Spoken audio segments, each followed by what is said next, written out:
እዛ አንፃር ነው። ችግር የለውም። አላህ አፊያ ያድርግልህ ልጅህን። ሰላማዊት ካለሽ ቀጥሉ። አሚር ትቀጥላለህ። እሺ ጥያቄህን አሚር። ጥያቄ ምንም እየተነፈስከው ስላልሆነ ትንሽ እዛው በውሃ ወራርደውና በኋላ ላይ ትቀጥላለህ። ሰላማዊት አለሽ? አለው። ተዋወቁ እስኪ አውሩ። ሰላም ነው። እንዴት ነው ኡስታዝ? ሰላም ነሽ? እንዴት ነሽ? ሁሉ ሰላም አለን። እስኪ አንድ ሁለት ጥያቄ ልጠይቅዎት። እሺ ማቀው ከሆነ እንሞክር። በክርስትና ሞት በዘር የወረስነው ነው ይባላል። እስኪ ትንሽ ስለሱ ሞት ተፈጥሯዊ ነው ወይስ እንደሚባለውም በክርስትና ከአዳም የወረስነው ወይም ከአዳም አባታችን የወረስነው ነው? ሞት ስንት አይነት ሞት እንዳለ ታውቂያለሽ? አላውቅም። ሶስት አይነት ሞት አለ አይደለ? ራሱ መንፈሳዊ ሞት አለ፣ አካላዊ ሞት አለ፣ ዘላለማዊ ሞት የሚባል ነገር አለ። መንፈሳዊ ሞት የሚባለው ነገር አዳም አትብላ በበላ ቀን ትሞታለህ ሲባል የሞተው ሞት ምን አይነት ሞት ነው ሲባል መንፈሳዊ ሞት ነው የሞተው እንጂ አካላዊ ሞት አይደለም የሞተው። ለምን? እሱ 930 ዓመት ነው የኖረው አዳም። ስትመለከችው ኦሪት ዘፍጥረት ምዕራፍ 5 ቁጥር 5 ላይ አዳም የኖረበት ዘመን ሁሉ 930 ዓመት ነው ይላል። ታዲያ ዘፍጥረት 2:17 ላይ ከእርሱ በበላ ቀን ትሞታለህ ሲለው ሞትን ትሞታለህ ለሚለው ምን አይነት ሞት ነው የሞተው ሲባል ያዕቆብ ምዕራፍ 1 ቁጥር 14 ላይ ነገር ግን እያንዳንዱ በራሱ ምኞት ሲሳብና ሲታለል ይፈተናል፣ ከዚያ በኋላ ምኞት ጸንሳ ኃጢአትን ትወልዳለች፣ ኃጢአትም ካደገች በኋላ ደግሞ ሞትን ትወልዳለች ይላል። ስለዚህ እያንዳንዱ በገዛ ራሱ በደል ይሞታል። ኃጢአትን የምትሰራ ነፍስ እርሷ ትሞታለች፣ ኃጢአትን የማትሰራ ነፍስ ደግሞ በሕይወት ትኖራለች ይላል። ትንቢተ ኤርምያስ ምዕራፍ 31 ቁጥር 30 ላይ ነገር ግን ሰው ሁሉ በገዛ በደሉ ይሞታል። ሕዝቅኤል ምዕራፍ 18 ቁጥር 20 ላይም ኃጢአትን የምትሰራ ነፍስ እርሷ ትሞታለች ይላል። ሕዝቅኤል ምዕራፍ 33 ቁጥር 15 ላይ ደግሞ በሕይወትም ትእዛዝ ቢሄዱ ኃጢአትን ባይሰራ በሕይወት ይኖራል እንጂ አይሞትም ይላል። ሕዝቅኤል 18:21 ላይም እንደዛን ትእዛዜን ሁሉ ቢጠብቅ ፍርድና ቅን ነገር ቢያደርግ ፈጽሞ በሕይወት ይኖራል እንጂ አይሞትም አለ። መንፈሳዊ ሞት አዳም ጋር የሚቀር ነው። አዳም ጋር የሚቀር ነገር ነው። ልክ አንቺም አዳም ኃጢአት ሲሰራ ራሱ ጋር እንዳጠቃው አንቺም ኃጢአት ከሰራሽ እያንዳንዱ ሰው ኃጢአት ሲሰራ የሚሞተው ሞት መንፈሳዊ ሞት ይባላል። ይህንን ነው የሚያሳየው እንጂ ልክ እንደ በዘር ሐረግ ውስጥ የሚመጣ ሞት የሚባል ነገር የለም። ይሄ መንፈሳዊ ሞት ራሳቸው ነው። ሉቃስ ወንጌል ምዕራፍ 9 ቁጥር 60 ላይ አባቴን ቀብሬ ልምጣው ሲለው ሙታንን እንዲቀብሩ ሙታንን ተዋቸዋል። ማናቸው ቀባሪዎቹ? ሙታን ናቸው ብሎ ነው ያለው። ለምንድን ነው ሙታን ያላቸው ስንል በአካላዊ ሞተው ነው አይደለም፣ መንፈሳዊ ሞት ሞተው ነው። ዮሐንስ ወንጌል ምዕራፍ 5 ቁጥር 25 ላይ እውነት እውነት እላችኋለሁ ሙታን የእግዚአብሔር ልጅ ድምጽ የሚሰሙበት ሰዓት ይመጣል፣ እርሱም አሁን ነው፣ የሚሰሙትን በሕይወት ይኖራሉ አለ። ስለዚህ አሁን እዚህ ጋር ሙታን የሚለው ስለማን ነው የሚያወራው? ስለ አካላዊ ሞት ነው እያወራ ያለው አይደለም። ኤፌሶን ምዕራፍ 5 ቁጥር 14 ላይ እንደዛ ነው። አንተ ምተኛ ንቃ ከሙታንም ተነሳ ይላል። አሁን ከሙታን ተነሳ ሲል ስለ አካል መሞት አይደለም እያወራ ያለው፣ ስለ መንፈሳዊ ሞት ነው። አንደኛ ጢሞቴዎስ ምዕራፍ 5 ቁጥር 6 ላይ ቅምጥሊቱ በሕይወት ሳለች የሞተች ናት አለ። ስለዚህ ምን አይነት ሞት ነው ሲባል አካላዊ ሞት ሳይሆን መንፈሳዊ ሞት የሚባለው ነገር ነው። መንፈሳዊ ሞት ሰዎች ሊሞቱ የሚችሉ ነገሮች ናቸው። እያንዳንዱ ሰው በገዛ ኃጢአቱ የሚጠየቅበት ሞት መንፈሳዊ ሞት ይባላል ማለት ነው። ለዛ ነው ሉቃስ 15:32 ላይ የጠፋው ልጅ ከአባቱ ቤት ኮብሎ የነበረው ሲያገኘው ምን አለው? ይህ ወንድምህ ሞቶ ነበረ ሕያው ሆነ፣ ጠፍቶ ነበር ተገኘ አለው።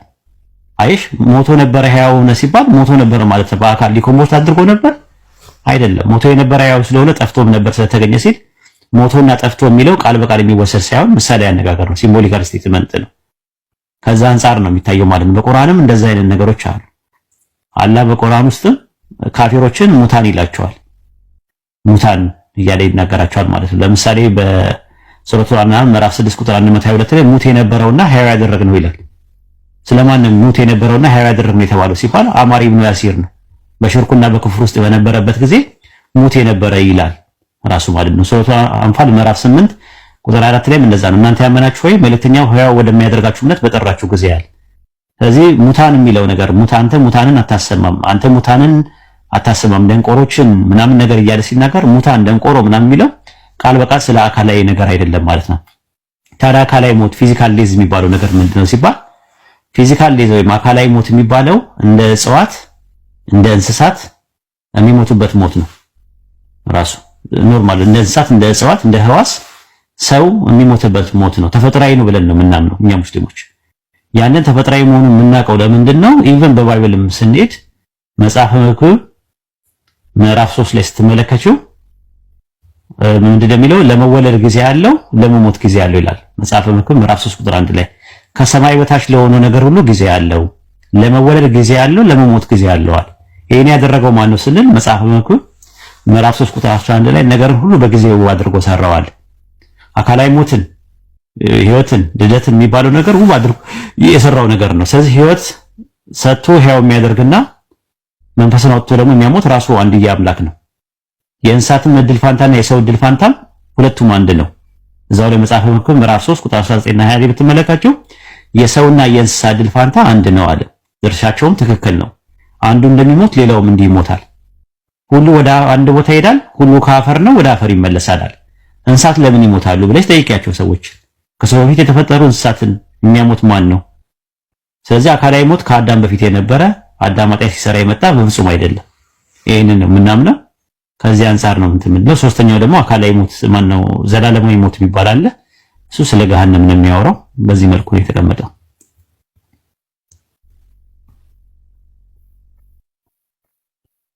ግልጽ ነው? ግልጽ ነው። አምዝናል እና ታቦትና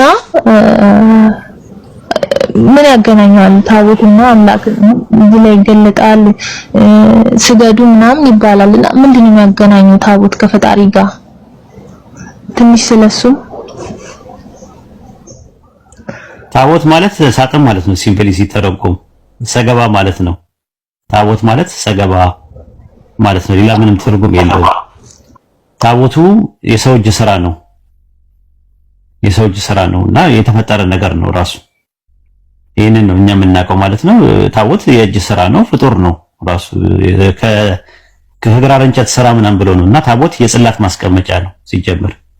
ጽላት ማለት ደግሞ ምንድነው? ፊደል ማለት ነው፣ ሰሌዳ ማለት ነው። በሰሌዳ ላይ የሚጻፍበት ነገር ጽላት ይባላል። እሱ ማለት ነው ጽላት። ጽሌ ማለት ሰሌዳ ማለት ነው። ጽላት ማለት ደግሞ ሰሌዳዎች ማለት ነው። ኦሪት ዘጸአት ምዕራፍ 24 ቁጥር 12 ላይ ያህዌ ሙሴን ወደ እኔ ወደ ተራራ ውጣ፣ በዚያ አሁን ይህን ታስተምር ዘንድ የድንጋይ ጽላት እሰጥሃለሁ ይላል። ጽላቱ የምን ማስቀመጫ ነው? ታቦቱ ምን ማስቀመጫ ነው? የጽላት ማስቀመጫ። ታቦት ማለት ማህደር፣ ሰገባ፣ ሳጥን፣ ማደሪያ ማለት ነው። ይህንን ነገር ሳጥኑ በአጠቃላይ የጽላቱ ማስቀመጫ ነው። ኦሪት ዘጸአት ምዕራፍ 25 ቁጥር 10 ላይ ከግራር እንጨት ታቦቱን ይስሩ ይላል። ርዝመቱ 2 ክንድ ምናምን እያለ ይናገራል።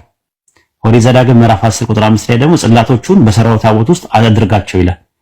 የጽላቱ ማስቀመጫ ነው። ጽላቱ ሁለት ነው ራሱ። ጽላት ማለት ሁለት ነው ራሱ። ጽሌ በነጠላ ነው። ጽላት በአንዱ ጽሌ 5 ትእዛዛት አለ። ከዛ በተቀረው ደግሞ 10 ትእዛዛት የተጻፈበት ነው። ያ የተጻፈበትን ነገር ማስቀመጫው ታቦት ይባላል።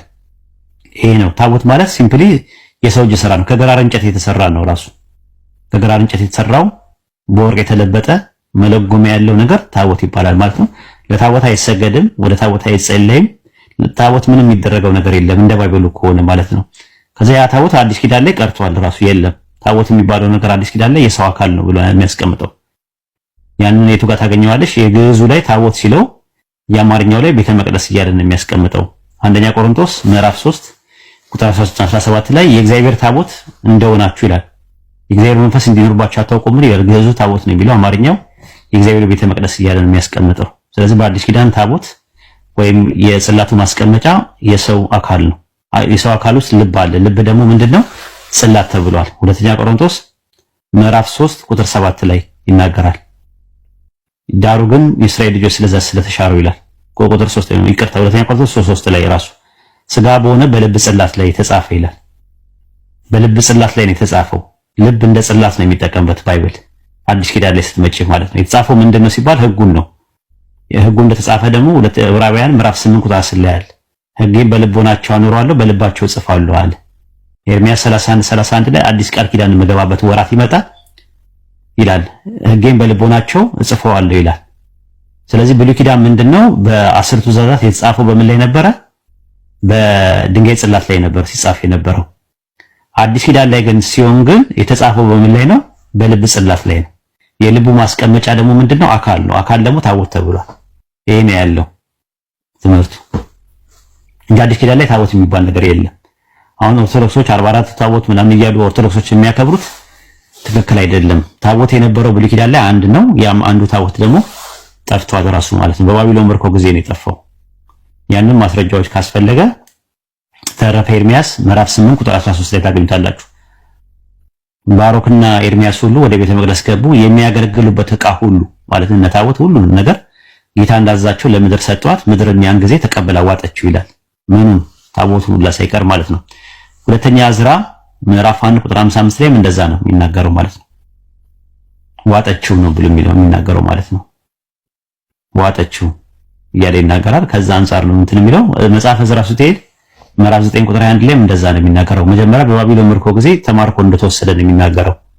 ቤተ መቅደሳችን እንደፈረሰ፣ ታቦተ ጽዮንም እንደተማረከች፣ ንዋየ ቅድሳቱም እንደጠፉ ምልክታቸው ቀረ ይላል። ከሁሉም የሚበልጠው ታቦተ ጽዮን እንደጠፋች ቀረች ይላል። ማን የወሰደው? በባቢሎን ምርኮ ጊዜ ናቡከደነጾር መጥቶ እንደወሰደው ነው የሚናገረው ታቦቱ። ከዛ ታቦቱ መጨረሻ ላይ ምድር ተከፍታ ዋጠችው ይላል። ይሄ ነው ያለው ባይብል ላይ ታሪኩ።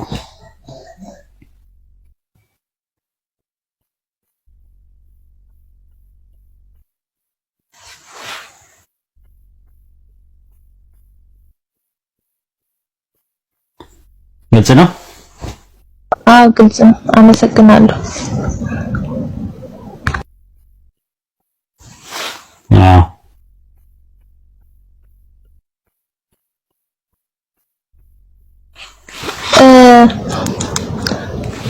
አምላክ ሶስትም አንድ ነው ስንልሽ ምን ማለት ነው? ማለት ትንሽ ግልጽ አይደለም። ግልጽም ሊሆንልኝ ያልቻለው ነገር ቢኖር እሱ ነው።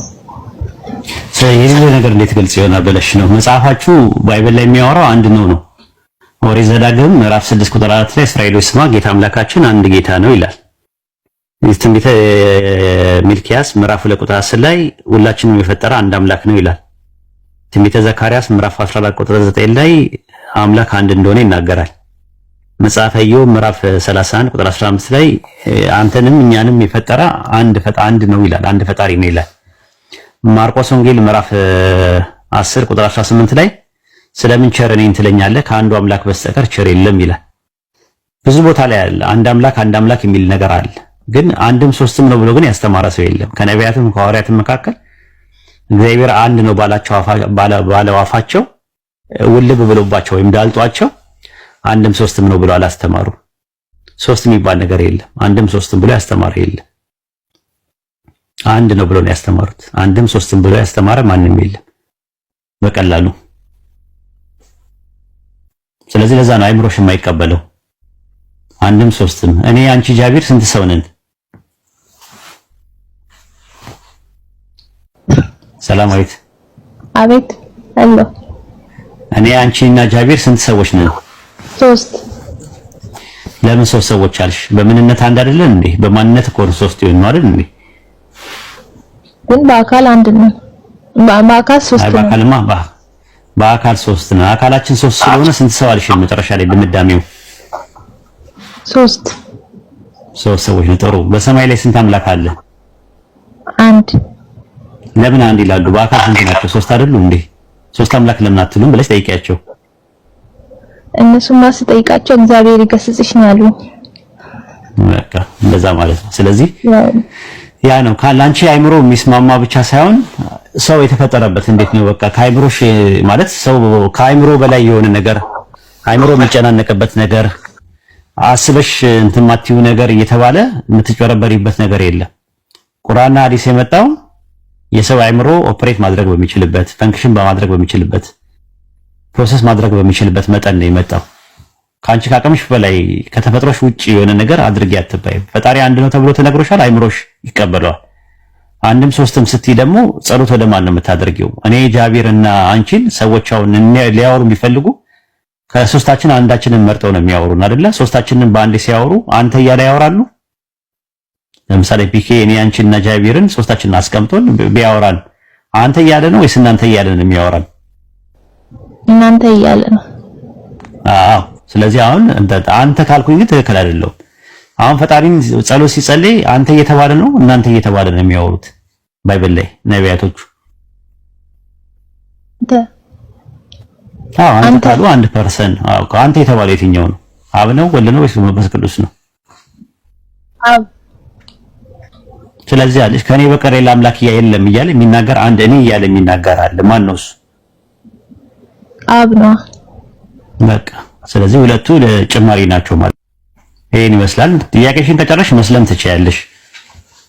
ጥያቄሽን በደንብ ከተብላላ አይ ካልሽ ደግሞ ሌላ ቀንም መሆን ይችላል። መስለሙ ሻሃዳ መያዙ ሌላ ቀን ነው። ጥያቄዎችሽን በደንብ ስጨርሽ ስታብላሊ ይቻላል ማለት ነው።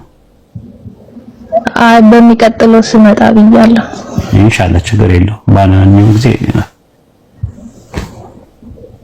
እሺ አመሰግናለሁ ለጥያቄው። ምንም ችግር የለው።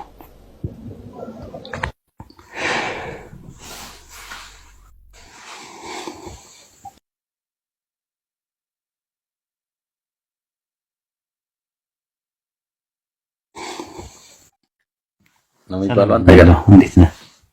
አልሐምዱሊላህ ነክቶ አረፋዶናል። አይ ምናልባት እስልምና ላይም ጥያቄ ካላት ልጠይቅ እድሉ ሊሰጣት ብዬ ነው። ይቻላል። የብሮም ስላለ እስልምና ላይ ጥያቄ ካለሽ መጠየቅ ትችላለሽ። ያው ጥያቄ ከመስከኛ አልወጣምና አሁን ለምሳሌ ብዙ ጊዜ በንጽጽሩ ዓለም ላይ ትልቁ ምክንያት ብሎ የሚያነሱት ስለ ነብዩ መሐመድ ነው። ጣዖት ናቸው እንደዚህ ናቸው ብሎ ነው የሚያወሩት እነሱ። ከምን አንፃር ነው ማለትም ነብዩ መሐመድ በክርስትና ምን ቦታ ነው ያላቸው? ለምን እንደዛ ሊባል ቻለ?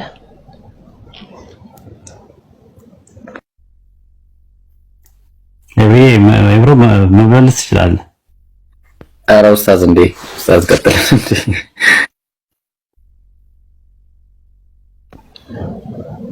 በክርስትና ያላቸው ቦታ ምንድነው? በአጠቃላይ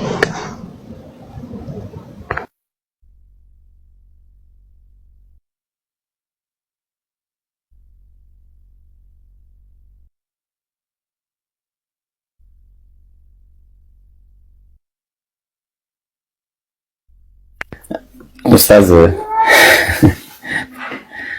እሺ ኸይር በክርስትና ያላት ያው እንግዲህ አልተመቸም በሚለው ነው እንጂ የምወስደው እኔ አንተ ያለህ ማውራት። እሺ ሰላማዊት በክርስትና ያላቸው ቦታ ነብያችን ሰለላሁ ዐለይሂ ወሰለም ምንድነው ብለሽ ካለሽ አንደኛ በባይብል ላይ ያው ባይብል የአምላክ ቃል ነው ሙሉ በሙሉ ብለን አናምንም። የመጀመሪያው እኛ ሙስሊሞች ደግሞ አይደለምም። ምክንያቱም ብዙ ተበርዟል። ብዙ የኢየሱስ ወንጌል ላይ ብዙ ጨምረዋል ቀንሰዋል። የሙሳ ቶራ ላይ ብዙ ጨምረዋል ቀንሰዋል። መዝሙርም ላይ ብዙ ጨምረዋል ቀንሰዋል። ሰው በአጭሩ ምንድነው መለሽ ቅሪቱ ግን አለ። ነብዩ ሰለላሁ ዐለይሂ ወሰለም እንደሚመጡ የሚያሳዩ ብዙ ጥቅሶች አሉ። ምክንያቱም ቁርአን ላይ አላህ ስለነገረን ያቲ ሚን ባዕድ እስሙሁ አህመድ ከኔ በኋላ አህመድ የተባለ ወይ ደግሞ ሙሐመድ የተባለ ነብይ ይመጣል ብሎ ስለተናገረ እነሱ ዘንድ ያለው እይታ ያው በጣም መጥፎ እይታ ነው። ጥላቻና ያው ሰዎች ቀርበው እንዳያዩት የእሳቸውን ታሪክ በትክክል እንዳያዩ ማንነታቸውን እንዳያውቁ ሰዎች ያው ሰይጣን ነው ምንድነው ጣዖት ነው አንቺ እንዳልሽው በመጽሐፍቶቻቸው ሳይቀር የተቀመጡ ነገሮች አሉ። ይሄ ነገር ውሸት ነው። ነብዩ ሰለላሁ ዐለይሂ ወሰለም ነብይ ናቸው። እንደውም በእነሱ መጽሐፍ ላይ ራሱ ትንቢት በመነገር ቁጭ ብለው የምናገኛቸው ናቸው ማለት ነው። ተግባባን። ያው ጥላቻን ከመንዛት የተወገዱ አይደሉም እነሱ ሁሉ ጊዜ እና ብዙ ነገሮች አሉ እንደምታየው ነው። አረበኛ እንችላለን ብሎ የሚያወሩት ነገር ጥላቻ ነው። ኤኒዌይስ ነብዩ ግን አላህ በቁርአን ላይ ሲነግረን ምንድነው ብሎ የነገረን መሰለሽ ስለሳቸው ባህሪ አንተ በታላቅ ስነ ምግባር ላይ ነህ ያላቸው። ታላቅ ስነ ምግባር ላይ ነህ። ማንም እንደሳቸው አይነት ስነ ምግባር ያለው የለም ራሱ እና በጣም ለዓለማት ህዝነት የተላኩ ትሁት የሆኑ ነብይ መሆናቸውን እንዲሁም ደግሞ እኔ መልካም ስነ ምግባር ላሟሉ ሰዎች ነው የተላኩት በማለት በጣም ስነ ምግባራዊ የሆነ እምነትን ነው ሰብከው የሄዱት ማለት ነው። ከባህሪም አንፃር ከሁሉ ነገር አንፃር ማለት ነው። አይ ቲንክ የነሱ ስለሆነ ጥያቄሽ እነሱ ጥላቻን ነው የሚሰብኩት ነው በሳቸው ዙሪያ።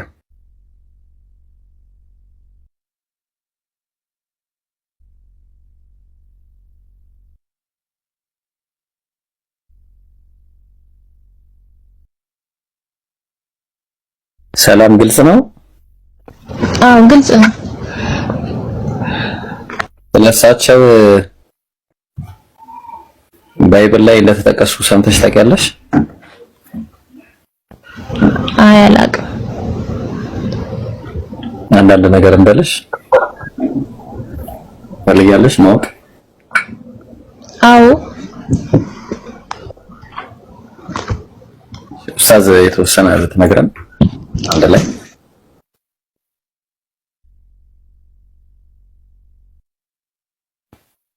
አይቀጥል፣ ችግር የለውም። ጥሩ አጋጣሚ እኮ ነው።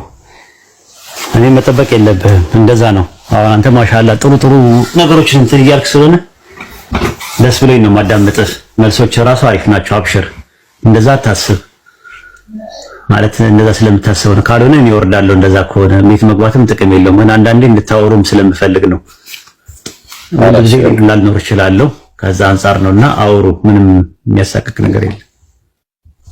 እሺ ኡስታዝ ነው። እሺ አይ ኸይርሽ ያው ፍሬ ማየትም ደስ ይላል። እውነትህን ነው። እሺ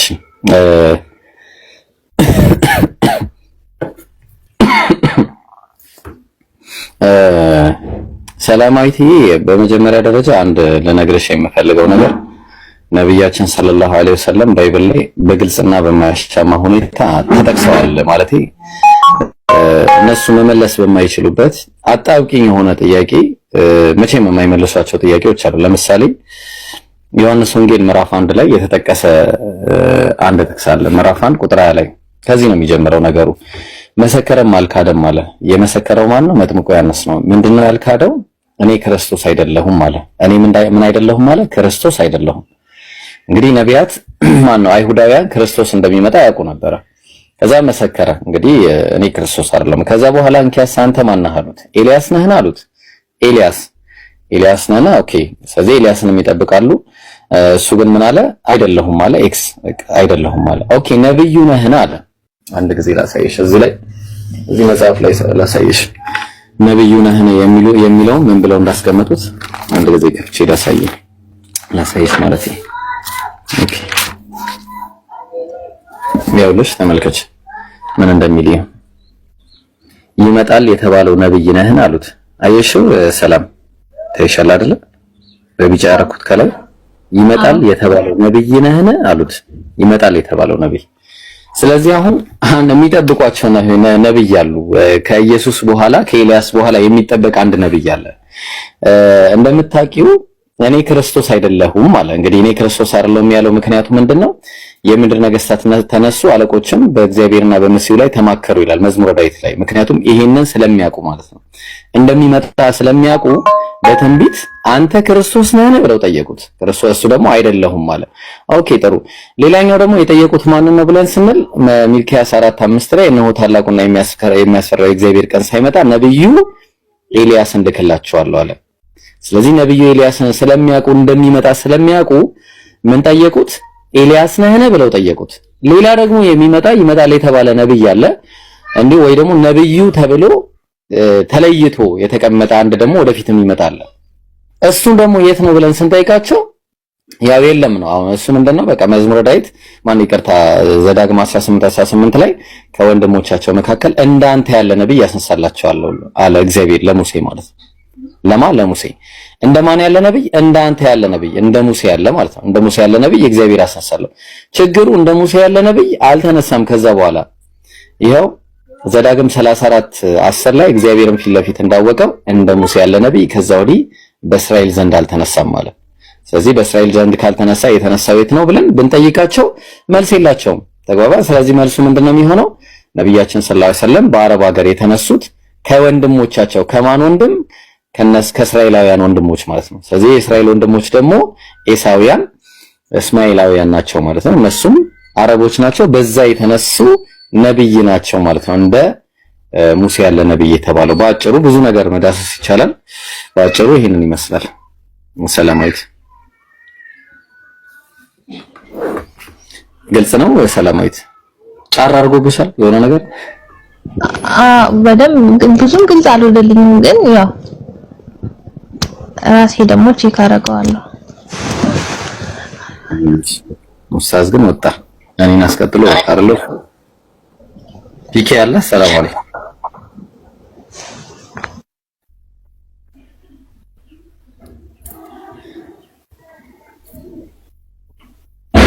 ፒኬ አለ። ኡስታዝ አስደግፎኝ ወጣ እኮ።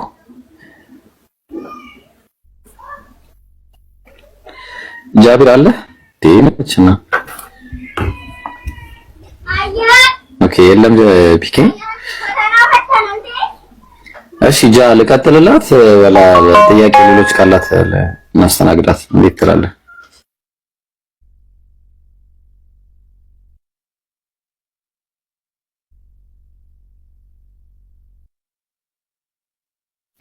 እሺ ያሁኑን ልቀጥልልሽ። ሰላም እስኪ አብራራልኝ በደንብ። እሺ ኦኬ ጥሩ። በመጀመሪያ ልብ አድርጊ። እንግዲህ ቀደም እንደነገርኩሽ ዮሐንስ ወንጌል ላይ የተጠየቀ ሰው አለ አይደለ? እንደምታዩ ክርስቶስ ነህን? ኤልያስ ነህን? ነብዩ ነህን አሉ። እንደውም ምን አሉ? ከዛ የተላኩትም ከፈሪሳውያን ነበርና እንዲህ አሉት፣ አንተ አሉት መጥምቁ ዮሐንስን ማለት። ልብ አድርጊ፣ መጥምቁ ዮሐንስ ማለት ኢየሱስ በነበረበት ወቅት የነበረ ነው እና መሲሁ ደግሞ ይመጣል ብለው ስለሚያምኑ በዛ ሰዓት እንኪያስ አንተ ክርስቶስ ወይም ኤልያስ ወይም ነብዩ ካላይደለህ አለ። ልብ አድርጊ፣ ምንድነው ክርስቶስ፣ ኤልያስ፣ ነብዩ። ከዚህ በኋላ የመጣው ነብይ ማን ነው ለመሆኑ? ከክርስቶስ በኋላ የመጣ ነብይ ማን ነው? ማንም የለም ሌላ ነብይ። ኤልያስ እንደሆነ የሚያስፈራውና ታላቁ ቀን ሳይመጣ ኤልያስ ነብዩ ኤልያስ እንልክላችኋለሁ ስላለ እግዚአብሔር ቃል ስለገባ ኤልያስ እናውቀዋለን። ኢየሱስ ደግሞ እናውቀዋለን። ቅድም እንዳልኩሽ ሚልኪያስ ማን ነው መዝሙር 2:2 ላይ የምድር ነገሥታት ተነሱ፣ አለቆችም በእግዚአብሔርና በመሲሁ ላይ እንዲህ ሲሉ ተማከሩ አለ። በማ በእግዚአብሔርና መሲሁ ማለት ክርስቶስ ነው። ክርስቶስ እንደሚመጣ ስለሚያውቁ አንተ ክርስቶስ ነው ወይ ብለው ጠየቁት። ኤልያስን ማን ነው? መጥምቁ ዮሐንስን ማለት ነው። ከዛ በኋላ ኤልያስ ነህን አሉት። ኤልያስ ደግሞ እንደምታውቂው በትንቢት እንደሚመጣ እግዚአብሔር እንደሚልክላቸው ተነግሯል። እሺ ነብዩ የተባለው ማን ነው? ከዛ በኋላ የሚመጣው ነብይ ሶስቱንም ነጣጥሎ ነው ያስቀመጠው። ኤልያስ ክርስቶስ ካላይደለህ፣ ኤልያስ ካላይደለህ፣ ነብዩ ካላይደለህ አሉት። ተግባባን? ነብዩ ይመጣል የተባለው ነብይ ቅድም ባሳየዎች ጥቅስ ላይ ደግሞ ይመጣል የተባለ ነብይ አለ። ያ ይመጣል የተባለ ነብይ ማን ነው ብለን ስንል የእሱ ትንቢት ዘዳግም 18 ላይ ነው የምናገኘው። ከወንድሞቻቸው መካከል አለ። ያው ከወንድሞቻቸው መካከል እንደ አንተ ያለ ነብይ፣ እንደማ እንደ ሙሴ ያለ ነብይ ማለት ነው። ለሙሴ ነው እግዚአብሔር የሚነግረው። እንደ ሙሴ ያለ እንደ አንተ ያለ ነብይ ያስነሳላችኋለሁ፣ ቃሌንም በአፉ አደርጋለሁ፣ ያዘዝኩትንም ቃል ሁሉ ይነግራችኋል አለ። ስለዚህ እንደ ሙሴ ያለ ነብይ ይነሳል ነው። የት ነው የሚነሳው ብለን ስንል ዘዳግም 34:10 ላይ እግዚአብሔርን ፊት ለፊት እንዳወቀው እንደ ሙሴ ያለ ነብይ ከዚያ ወዲህ በእስራኤል ዘንድ አልተነሳም፣ ወደፊትም አይነሳም። ተግባባን? ስለዚህ የማይነሳ ከሆነ እንደ ሙሴ ያለ ነብይ በእስራኤል ላይ ታዲያ የት ነው? ያው በእስራኤል ነው የሚለው። ልብ አድርጊ፣ በእስራኤል። ስለዚህ ይመጣል የተባለው ነብይ ደግሞ ከወንድሞቻቸው መካከል። ታዲያ ወንድሞቻቸው ማን ናቸው ብለን ስንል የነ ሙሴ ማን ነው? የእስራኤላዊ ወንድሞች ተመልከች እዚህ ጋር ዘዳግም 2:4 ላይ ህዝቡም እንዲህ ብለህ እዘዛቸዋለሁ በሴይር ተራራ ላይ በተቀመጡት በወንድሞቻችሁ አለ። እስራኤላውያንን ሲላቸው በወንድሞቻችሁ በኤሳው ልጆች አገር ታልፋላችሁ አላቸው። ስለዚህ የኤሳው ወንድሞች እስራኤላውያን ናቸው። ኤሳውም እስራኤልም የእንትና ያዕቆብ ልጆች ናቸው። እንደምታውቂው ኤሳው አረብ ሀገር ውስጥ ነበር የሚኖረው። እስራኤል ደግሞ ያው የምታውቂያት እስራኤል ላይ ነበር የሚኖረው ማለት ነው። ኦኬ እሺ። ስለዚህ ምን አለ? ልብ አድርጊ ወንድሞች አለ። አብዲዩ ምዕራፍ 1 ቁጥር 9 ላይ ቴማን ሆይ አለ። ቴማን ሆይ ሰዎች ሁሉ በኤሳው ተራራ በመገደል ይጠፉ ዘንድ ኃያላን ይደነግጣሉ አለ። ተግባባን? ከዛ ምን አለ? በወንድምህ በያዕቆብ ላይ ስለተደረገ ግፍ እያለ ይናገራል። ኤሳውን በወንድምህ እያለው በወንድምህ በያዕቆብ አለው። ያዕቆብ ማለት እስራኤል ነው። ኤሳው የእስራኤል ወንድም ነው እንደምታየው ማለት ነው። ያዕቆብ ወይ ደግሞ እስራኤል የኤሳው ወንድም ነው እና ቴማን ሆይ እያለ የሚናገረው ሰዎች ሁሉ ከእስራኤል ተራራ ማነው ከኤሳው ተራራ በመገደል ይጠፉ ዘንድ ኃያላን ይደነግጣሉ አለ። ተግባባን። ስለዚህ አሁን ቴማን የተባለው በኤሳው በኩል ያሉ የሚመጡ ሰዎች እንዳሉ ግልጽ ነው ማለት። ዘሁልቁ 20:14 ላይ ምን አለ? ሙሴም ከቃዴስ ወደ ኤዶሚያስ ንጉስ መልእክተኞችን እንዲህ ብሎ ላከ፣ ወንድምህ እስራኤል አለ። ይሄ ኤዶሚያስ ማለት የእስራኤል ሌላኛው ስሙ ነው እና ወንድምህ እስራኤል አለ። ማንነው ወንድምህ የሚለው? ኤዶሚያስ የተባለው ማለት ነው። ማነው እሱ? ራሱ እንትና ነው። ማነው? ኤሳው የተባለው ሰው ነው። ስለዚህ እነዚህ ወንድሞቹ ናቸው። ስለዚህ ሁለቱ ወንድማማቾች ከሆኑ ከወንድሞቻቸው መካከል አለ ከወንድሞቻቸው መካከል አየሽ፣ ከወንድሞቻቸው ከእስራኤል ወንድሞች እንዳንተ ያለ ነብይ ያስነሳላቸዋለሁ አለ።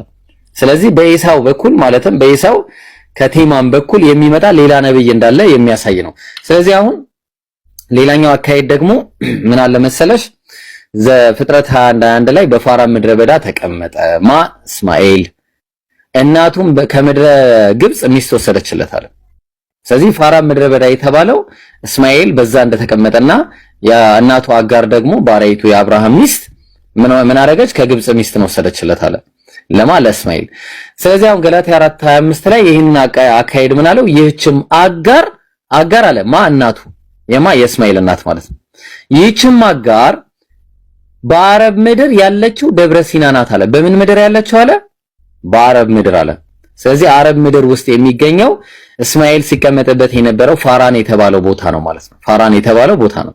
ደብረ ሲና ማለት ደግሞ ደብር ማለት ተራራ ሲሆን ሲና ማለት ደግሞ ሙሴ ከእግዚአብሔር ጋር የተነጋገረበት ቦታ ነው። ለዛ ነው ዘጸአት 3:5 ላይ እሱም እነሆኝ አለ ወደዚህ አትቅረብ፣ አንተ የቆምክባት ስፍራ የተቀደሰች መሬት ናትና አለ። አንተ የቆምክባት እሱ የቆመባት ስፍራ ደግሞ ደብረ ሲና ናት። ስለዚህ የተቀደሰች ስፍራ ናት ሲል ምን አለ? ይህችም አጋር በአረብ ምድር ያለችው ደብረ ሲና ናት አለ። ስለዚህ አረብ ውስጥ እንዳለ ራሱ ግልጽ መረጃ ነው ማለት ነው። ደብረ ሲና የሚባለው ሙሴ አምላክን ያነጋገረበት ቦታ ራሱ የት ነው? አረብ ሀገር ነው። ከዚህኛው ባሻገር ፋራን ከሚባለው ቦታ ባሻገር ደብረ ሲናም ራሱ አረብ ሀገር ውስጥ ይገኛል ማለት ነው። ተግባባን። ስለዚህ የእስማኤል ልጆችን ደግሞ ዘርዘር አድርገን ብናያቸው የእስማኤልም ልጆች ስም በየስማቸውና በየትውልዳቸው እንዲህ ነው። የእስማኤል የበኩር ልጅ ነባዮት፣ ቄዳር የሚባለውን በኋላ ላይ እንድታስታውሽኝ በደንብ አዳምጪኝ። ቄዳር የሚለው በቀይ ያረኩበት ነብዳኤል፣ መብሳም፣ ኩዳን፣ ቴማን፣ ኢጡር፣ ናፌስ፣ ቄድማ እያለ ይቀጥላል ማለት ነው።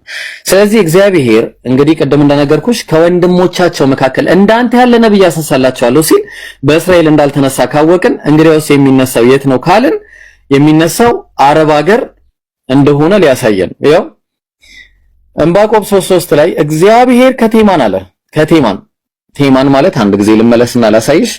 ቴማን ማለት ይኸው ቴማን ማለት እዚህ ነው። አብዲው ምዕራፍ 1 ቁጥር 9 ቴማን ሆይ ሰዎች ሁሉ ከኤሳው ተራራ አለ። ቴማን ሆይ ኤሳው ተራራ ማለት አረብ ሀገር ያለ ነው። ስለዚህ ቴማን የሚባሉት በኤሳው በኩል የሚመጡ ሌሎች አሉ ማለት ነው። ተግባባን። ስለዚህ ምን አለ እዚህ ጋር ሲናገር እግዚአብሔር ከቴማን አለ። ከቴማን ቅዱሱም ከፋራን ተራራ ይመጣል። ቅዱሱ ተግባባን። ቅዱሱ የተባለው ፋራን ማለት ደግሞ ቅድም የት ነው ብለን አይተናል። በፋራን ምድረ በዳ የተባለው እስማኤል የተቀመጠበት ፋራን የሚባለው አገር የት ነው? አረብ ሀገር ነው። ያው እዚህ ጋር አጋርም በአረብ ምድር ያለችው አለ። ስለዚህ ፋራን የሚገኘው አረብ ሀገር ከሆነ እግዚአብሔር ከቴማን አለ፣ ቅዱሱም ከፋራን ተራራ ይመጣል አለ። ስለዚህ የሚመጣው በዚህ በኩል የሆነ ከፋራን የሚመጣ ፋራን ከሚባል ተራራ ሰንሰለታማ ተራራ ከሆነው ከአረብ ሀገር የሚመጣ መሆኑ ግልጽ መረጃ ነው ማለት ነው። ተግባባን። ግልጽ የሆነ መረጃ ነው። ይህንም በደንብ የሚያጠናክርልን ቅድም ቄዳር ያልኩሽን እንዳትረሽኝ እቺን አሳይሽና እንዳይበዛብሽ ይበቃኛል ማለት ነው።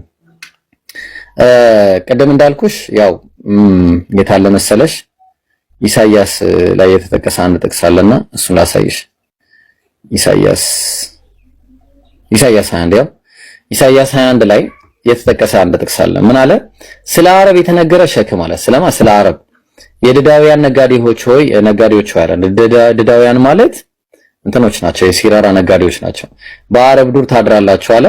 ከዛ በኋላ በቴማን የምትኖሩ አለ። ቴማን ቅድም እንደነገርኩሽ እንዳትረሺ፣ ቴማን የምትባለዋ ምድር አረብ ሀገር ውስጥ ያለች ነች። መዲና ነች። እሷ ደግሞ መዲና የምትባለዋ ቦታ አሁን ላይ መዲና ተብላ የምትታወቀዋ ነች። በኢሳው በኩል የተገኘው በእነሱ ስም የተሰየመው ማለት ነው። ተግባባን። በቴማን የምትኖሩ ሆይ ወደ ተጠሙት ሰዎች ውሃ አምጡ አለ።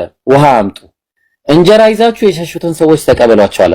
መጀመሪያ አንድ ጥያቄ ልጠይቅሽ ሰላማዊት፣ ሂጅራ የሚባል ነገር ሰምተሽ ታውቂያለሽ? 7ኛ ክፍል ትምህርት ላይ ሂጅራ from Mecca to Medina የሚል ከመካ ወደ መዲና አይ ስደት ለማንኛውም ነብዩ አለኛ ትምህርት ላይም ሂስትሪ ላይም ብትሄጂ ከመካ ወደ መዲና ስደት የተደረገበት ሁኔታ እናያለን። ከመካ ወደ መዲና ስደት ነበረ። ነብዩ መሐመድ ሰለላሁ ዐለይሂ ወሰለም ኢትዮጵያ ድረስ እሺ፣ ኢትዮጵያ እንደመጡ አታውቂም? ኢትዮጵያ ምናልባት ነጃሺ ምናምን የሚባለውን አታውቂም? ሰላም እንጃ። ኦኬ እሺ፣ ችግር የለውም። ለማንኛውም ኢትዮጵያ ድረስም መጥተዋል። ኢትዮጵያ ሳይሆን አሁን ይሄኛው ሊትራሊ የሚያሳየው ከመካ ወደ መዲና የተደረገውን ስደት ነው የሚያሳየው። እሱንም ቁርአን ላይ መልሼ ያሳይሻለሁ። ምን ይላል? በቴማን የምትኖሩ ሆይ አለ። ቴማን ማለት መዲና ነች። ወደ ተጠሙት ሰዎች ውሃ አምጡ፣ እንጀራ ይዛችሁ የሸሹትን ሰዎች ተቀበሏቸው አለ። እንጀራ ይዛችሁ የሸሹትን ሰዎች ከየት ነው የሸሹት? ከመካ ወደ መዲና የሸሹት ማለት ይሄ በቃ በትክክልም እዛ ላይ የነበረ ትልቅ ተአምር ነው። በሚገርም ሁኔታ ማለት ነው። ከሰይፍ ከተመዘዘም ሰይፍ ከተለጠጠም ቀስት ከጽኑም ሰልፍ ሸሽተዋልና በዛ ጊዜ ነበር የሸሹት ማለት ነው። ጌታ እንዲህ ብሎኛል፣ እንደምንደኛ ዓመት በአንድ ዓመት ውስጥ አለ። በአንድ ዓመት ውስጥ እንግዲህ ከሂጅራ በአንድ ዓመት ከስደት በአንድ ዓመት በኋላ ያው የበድር ጦርነት ተካሂዷል ለመጀመሪያ ጊዜ። በዛም አለ በአንድ ዓመት ውስጥ የቄዳር ክብር ሁሉ ይጠፋል አለ። ቄዳር እንዳትረሺ ብዬሻለሁ። ማን ነው ብዬ አስቀምጬልሻለሁ እዚህ ጋር። የእስማኤል ልጆች ውስጥ አንደኛው ማን ነው? ቄዳር ተብሏል። ስለዚህ እነዚህ ቄዳር የተባሉ ቄዳራውያን ደግሞ የቁረይሾችን ነው። የቄዳር ክብር የተባለው ቁረይሾች የመካ ቁረይሾች ናቸው። ነብዩ ሰለላሁ ዐለይሂ ወሰለምን እንደዛ ለማጥፋት ከመካ ወደ መዲና አሳደዋቸው። እዛ ድረስ ሄደው የነበረው ነገር ሁሉ በጣም በቃ በሚገርም በአንድ ዓመት ውስጥ ነው ጦርነቱም የተካሄደው። ክብራቸውም የቄዳር ክብር የሚወደቀው በአንድ ዓመት ውስጥ ነው እንዳየ ነው ማለት ነው። ስለዚህ በአጭሩ ይሄንን ይመስላል። በዛ ላይ ደግሞ ማንበብና መጻፍ ለማይችል ማንበብን አላውቅም ብሎ ይለዋል አለ ነብያችን ሰለላሁ ዐለይሂ ወሰለም። ይሄ ትንቢተ ኢሳይያስ ላይ ነው ምዕራፍ 29 ቁጥር 12 ላይ ደግሞ መጻፍ ማንበብ ለማያውቅ ይሄንም አንበብ ብለው በሰጡት ጊዜ እኔ ማንበብ አላውቅም ይላል አለ ነብዩ ሰለላሁ ዐለይሂ ወሰለም። አንበብ ተብለው መጻፍ ሲሰጣቸው ይቅራ ሲላቸው ማነ ቢቃሪ እኔ ማንበብ አልችልም አሉት።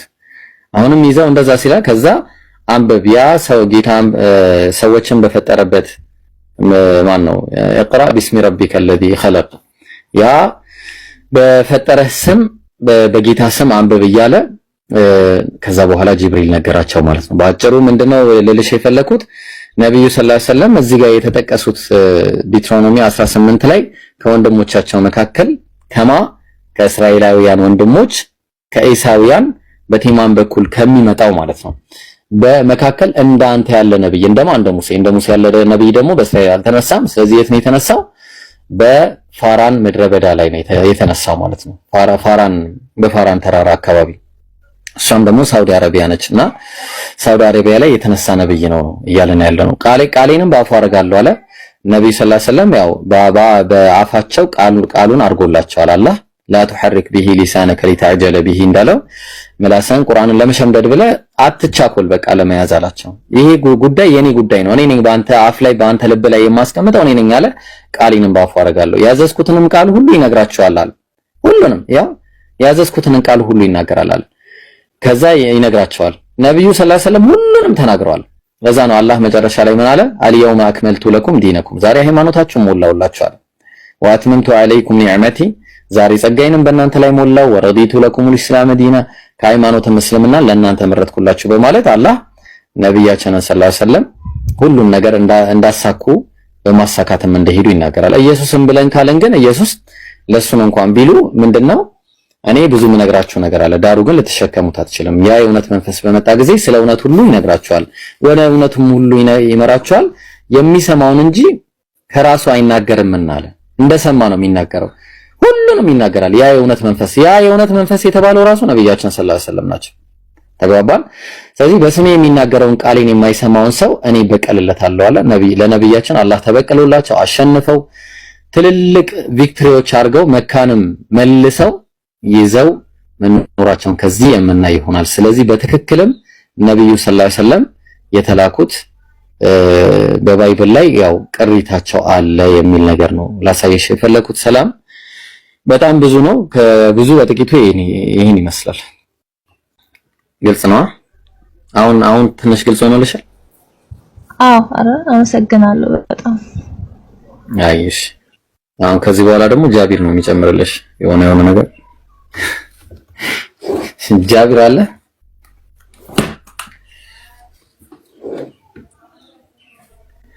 ምንድነው ሰው አስደግፋችሁ የምትሄዱት? ዋላ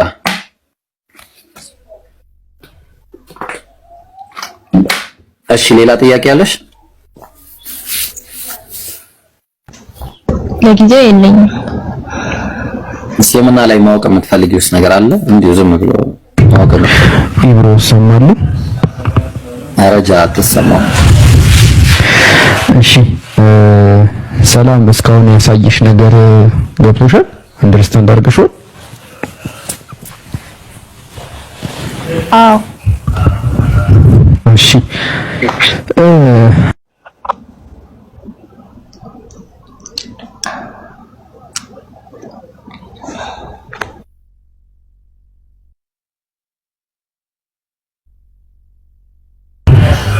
እሺ ይሰማሉ?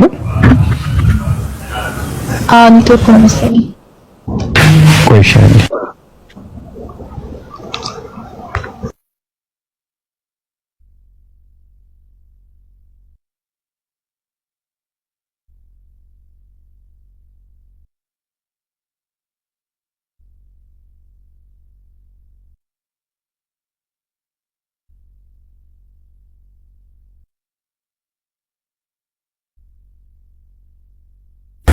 እሺ ይሰማሉ?